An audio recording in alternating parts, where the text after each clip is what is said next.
Hello everybody, here I am again, and today I am at Falling Water Falls. It's a nature area in the on top of a mountain. We discovered it today. Someone told us about it yesterday, and so we decided to come this way. Absolutely fantastic. We were not able to get down to the falls. For that, you gotta rock climb, and we're not there yet.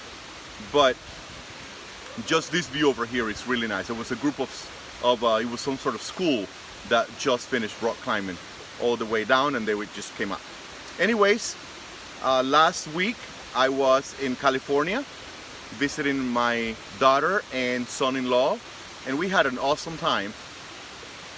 After I listened to the video, after I watched the video, there was a lot of noise from the wind, so I hope that you were able to understand most of the things that I talked about.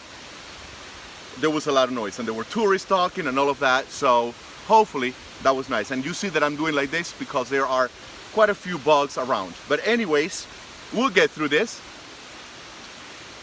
Thank you for watching. Thank you for subscribing. Thank you for the comments. Thank you for the phone calls. Really appreciate it. Thank you for taking the time. I know that you are busy, but you take a little bit of time out of your schedule and you watch the videos, and I hope that they can be a little bit of help. And remember to recommend them, please. Well, today I want to talk about a subject that could sound just a little bit preachy, but hopefully I'll be able to explain it in such a way that it won't sound like a sermon about health.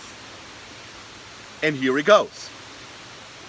As teachers, we need to be in tip-top physical and mental shape when we go into the classrooms. I honestly, I don't like to go to the gym. I don't really like going, but I have to force myself to do this because I need to be physically fit, not because I'm going to attack the students, but because I need to be. It also helps my mental attitude to be able to teach my students throughout the day. So early in the morning, I go to the gym, and my wife and I, as much as possible, we go out in nature.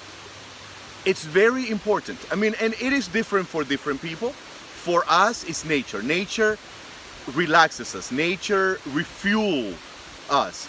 And I think it is the same for many of you, for many of us. Another thing is enough sleep. When we're sleepy, when I'm sleepy, I'm cranky. When I'm sleepy, I have less patience. When I'm sleepy and tired, I don't want students to ask me questions. I don't want to answer questions. I want to be left alone.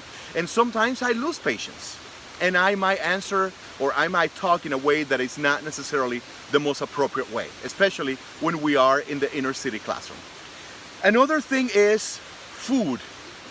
You know, I really hate to eat breakfast. I really do. But I know that if I don't eat the breakfast, by 10 o'clock, I'm going to be hungry. And when I'm hungry, I also get cranky. Hunger, sleepiness, tiredness, those things get me cranky.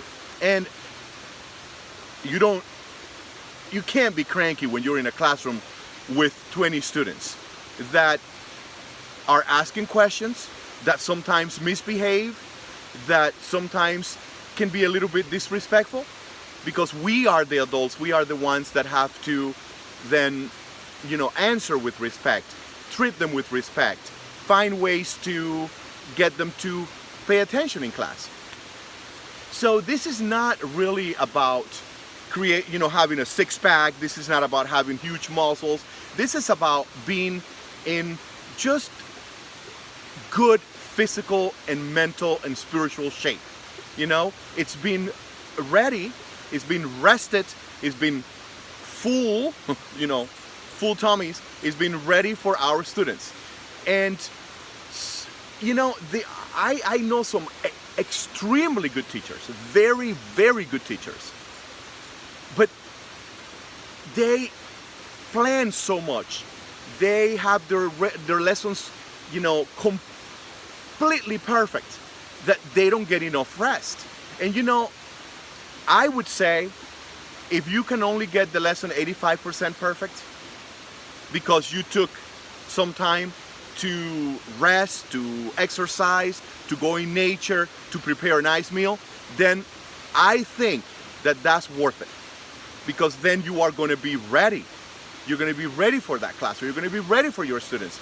They can say anything they happen to say. Who knows what that day they're going to be? They can be in whatever mood they can be, but we are ready for them.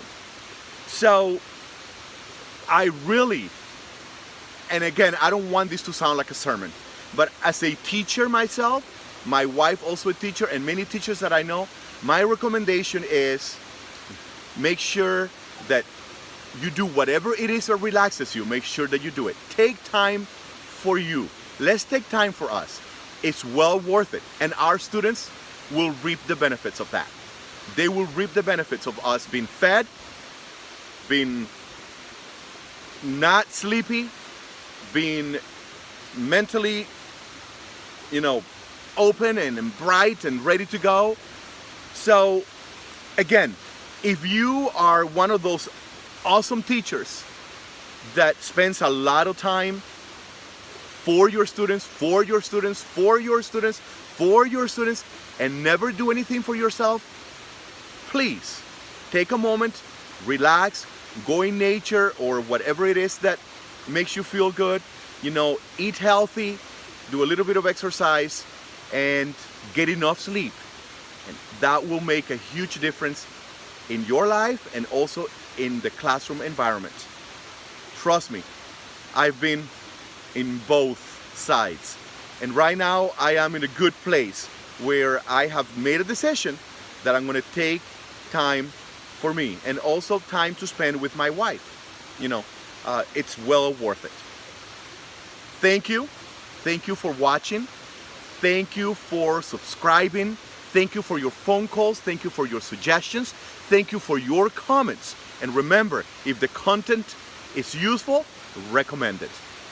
It's been awesome doing the video here. I know that the water sound is in the back, the waterfall. Hopefully you'll be able to understand my words, and I will see you next Wednesday.